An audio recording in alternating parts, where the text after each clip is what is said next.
Hello and welcome to this video where we're going to help you set up your EquiLeave account so that you can use EquiLeave to make pay plans for your employees who are going on a paid parental leave under your company policies. So when you log into EquiLeave, you're going to see this EquiLeave dashboard. It's going to have, once you start making pay plans, information about recent pay plans, and there's some instructions here about 3 steps that you're going to take to set up EquiLeave. To walk you through those, first, we're going to set up what your company policies are regarding paid family leave. Second, you're going to tell us when you pay employees, what your pay periods are. And then third, you're going to just enter some information about your employee going on leave, and then you'll hit generate pay plan and you'll have a pay plan. So let's walk through those 3 steps. You can get to the 3 different pages that you need to use to complete these steps by clicking on the menu in the upper left-hand corner. And when you hit employer information, it's going to take you to this employer information page where you can enter whatever information that you want about your company, including the name, the number of employees, and then some information about the paid parental leave that you provide to employers. So we'll just call this company Test.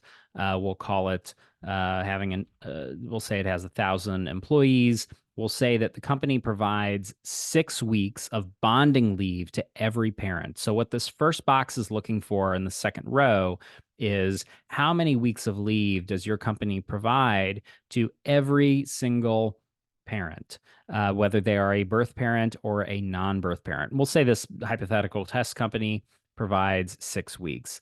The next box is going to ask you how many additional weeks, if any, the employer provides to the birth parent. Sometimes employers provide some additional time off to the parent who is giving birth. So if you don't provide any, you could put 0 here, but we'll say this hypothetical employer provides an additional 2 weeks off to the parent who gives birth. Finally, the third box in the second row is going to ask you how many additional weeks your company provides to a parent who has a cesarean section. So again, if you don't provide any additional time, you can put 0, but let's say you provide 2 additional weeks to a parent who has a C-section, you can put that in there. And so we understand that some companies, particularly ones who might have private short-term disability insurance plans, will provide additional weeks of leave based on the type of birth that the employee is going through. And so we give you the functionality in EquiLeave to mirror those policies. In addition, if you check this box at the bottom, you can enter information about any short-term disability private insurance plan that you have and that might provide wage replacement benefits to birth parents. This feature is in beta, and I would urge you to use it with caution because short-term disability insurance plans vary widely depending on the company that you bought it from. So you should make sure to check our system against your policy and make sure that the two are working consistently. But if you check that box, you're going to be asked to enter whether the short-term disability plan has a 1-week unpaid waiting period, like many do. And then you'll be asked how many weeks of pay the plan provides to employees who have a natural birth, how many weeks it provides to an employee who has a C-section. You'll be asked the average weekly wage percentage under the policy, usually around 60, 67%. And then you'll be asked to enter the maximum average weekly wage that the plan will pay to your employee. Just for simplicity's sake, we'll say that our hypothetical employer here doesn't have that short-term disability insurance benefits plan, and then you hit update profile at the bottom. The next thing you're going to want to go to do is step 2 here, the next one in the list, which is to create pay periods. And so here on this page, you can create and tell us what your payroll schedule is. We can support a variety of payroll schedules: weekly, biweekly, semi-monthly, and monthly. And we understand that you may have, multiple pay schedules in your organization, so you can create, as many of them as you want, and you can customize the dates for them. But let's say we have a semi-monthly pay schedule. When you hit semi-monthly, the screen is going to pre-populate with the dates that we think you're probably paying people on that semi-monthly basis. Make sure to look at these, make sure they're right. But once they're good, you can enter a name for your pay schedule. We'll call ours Test. And then you're going to hit Create Payroll Schedule to make that payroll schedule effective. After that, you're going to go to the third step, which is creating the pay plan. We're ready to make this for employees who are going on leave. So all you do is go to that upper left menu, hit Pay Plans, and then click create a new pay plan. By the way, when we start creating pay plans, we're going to see them here. So we'll create a new pay plan. The first thing you're going to need to tell us is what payroll schedule the employee is on. We'll use the test one that we just created. In the second box, give us an identifying name or number for the employee. It can be anything you want. We'll just call this one five times. Maybe that's their ID number. Next, you're going to tell us their employment start date. Let's say they just recently started on March 1 and they're going to be entitled to parental leave. You'll tell us their state of employment. Right now, we only support California. We are adding support for the dozen or so other states that have paid family leave policies, but we're starting in California. Next, you'll tell us if the employee is a birth parent or a non-birth parent, and whether the employee is having a natural birth or C-section if they're a birth parent. If they're a non-birth parent, obviously you don't need to tell us if they're having a natural birth or C-section, so that option will disappear. But if they're having a natural birth or C-section and whether they're a birth parent is going to change how many weeks of California SDI they'll be entitled to under the law. It'll also change how much leave they're entitled to under your policy that you told us about a minute ago. So let's say we have a birth parent going on leave. They're having a natural birth and they're going to take time off continuously. We don't have intermittent support yet, but we plan to add that soon. The first thing we're going to need to know is the newborn's birth date and when the employee's time off will begin.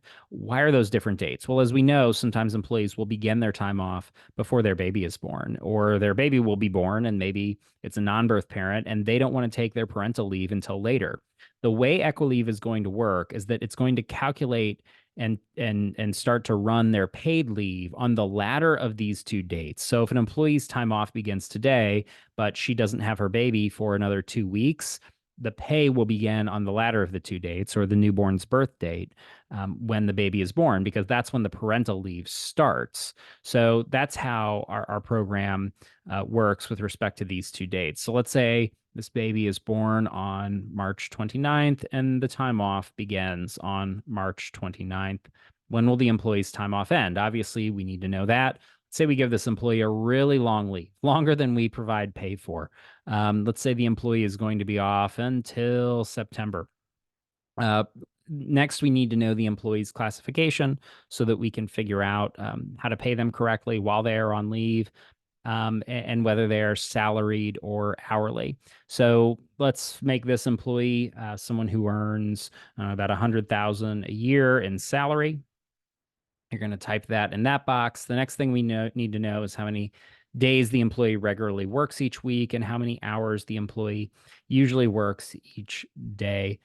Note that EquiLeave only provides support right now for full days off. It doesn't provide support for partial days off. Next, you're going to tell us how much the employee made in commissions and bonuses in the last 12 months. It's actually only needed and relevant if you have a private short-term disability insurance plan. Let's say this employee earned none.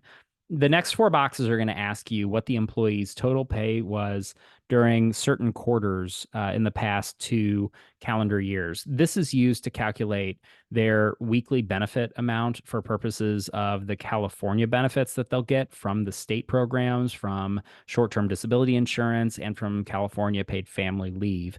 And the way California calculates that is that the state looks at the quarter when the employee made the most money during the look back period. So technically you could just enter, the quarter that had the largest amount and put zeros in the other ones if you wanted. That would be fine. But if, you're looking them up and you want to note kind of what the employee made during each period, you can just type those in as you figure it out. Let's say this employee had a good month in Q3 2023 and then maybe earned less in Q4 2023. And so the way that California is going to calculate the benefit is going to be based on the $50,000 amount that I put in Q3 of 2023. And as we'll see, the weekly California benefit amount will max out based on that payment that they earned during that quarter, during the look back period. So once you've created all that, you hit create pay plan, and that is going to create the pay plan for your employee, Mr. or Mrs. 555. with a leave start date of 3/29, as we saw, and a leave end date of 9/20. So we click on that, we can see their pay plan. The information up top is going to show you the basic information about the employee that you entered, how they're paid, their salary, when their leave is starting, when it ends. And then it's also going to show you when the different pay entitlements start and end. So it's going to show you when the employee is going to start receiving California short-term disability insurance payments and when they're going to start receiving California PFL payments. And at the bottom right, when they're going to start receiving paid leave from your company, which here begins on March 29th and then ends 8 weeks later on May 23rd, 2024. Again, that's based on the policy that you entered. Next, we see the pay plan. So this is what you've created. This is what you've done. You can see the pay period number on the left representing which pay period we're talking about. The next two columns show the start date for the pay period and the end date for the pay period. Then we see the SDI pay amount. So this is the amount that California SDI should pay out to the employee and when those payments should be made, or the pay periods that those payments apply to. The next column is PFL pay. So notice here, California SDI goes for a few weeks, and then once it's done, PFL kicks in because this is a parent having a natural birth. So they're entitled to SDI, and then they're separately entitled to PFL after their SDI runs out. Now, the next column is what you're going to use EquiLeave for to really ensure that you are prorating someone's pay correctly. So what EquiLeave is going to do is it's going to help you ensure that you're paying an amount on top of that SDI pay and PFL pay to give an employee, again, 100% of their normal compensation when they're out on a leave, because they're not going to get that in all likelihood from SDI and from PFL. So in the company leave pay column, this is the supplemental amount. This is what EquiLeave is calculating for you.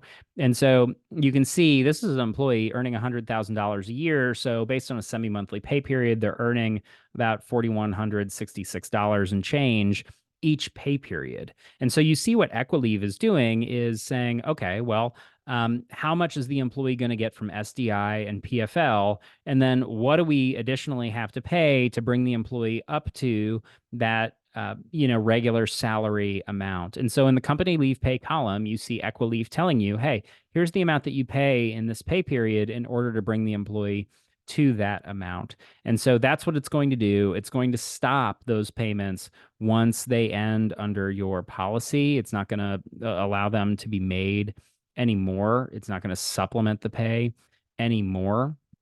And so that's important to note. And again, it's going to stop the SDI pay and PFL pay when those entitlements also run out. And then once all the entitlements are gone, it's going to tell you the employee isn't earning anything from any of those sources. So that's how EquiLeave works, and that's how it ensures that your employees can be fairly paid and equitably paid under your paid family leave policy, and how they can help you supplement those payments from the state of California. I hope you enjoyed this video. If you have any questions, please don't hesitate to email us at admin@equileave.com. We are here for you. We want to help you, and we want to help support your efforts to pay your employees equitably during their paid family leave. Thanks, everybody. We look forward to hearing from you and and look forward to your feedback. Have a great day.